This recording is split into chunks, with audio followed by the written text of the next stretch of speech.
ମୁଁ ପାଇଛି ମହାପ୍ରଭୁଙ୍କର ଅଲୌକିକ ଘଟଣା ଯେ ମୁଁ ଯେଉଁଦିନ ମୋ ଫ୍ୟାମିଲିକୁ ନେଇକି ଆସିଥିଲି ମୋ ପୁଅ ମୋ ଝିଅ ମୁଁ ମୋ ମିସେସ୍କୁ ନେଇକି ଆସିଥିଲି ସେଇଦିନ ମୋର ବହୁତ ଇଚ୍ଛା ଥିଲା ଯେ ମୁଁ ମହାପ୍ରଭୁଙ୍କ ପାଖକୁ ଯିବି।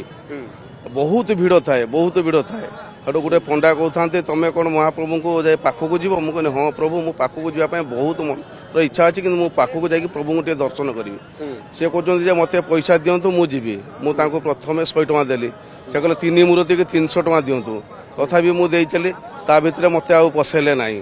ତାପରେ ଆଉ ହଠାତ୍ ମୁଁ ଦେଖିଲି ଯେ ଜଣେ ଆସିକି କହିଲେ ଆପଣ ପୁରା ମହାପ୍ରଭୁଙ୍କୁ ଦର୍ଶନ କରତେ ଯିବେ? ମୁଁ କହିଲି ଆଜ୍ଞା। ନା ତାହେଲେ ଏଇପଟେ ଆସନ୍ତୁ ମୁଁ ନେଇଯିବି ଆପଣଙ୍କୁ।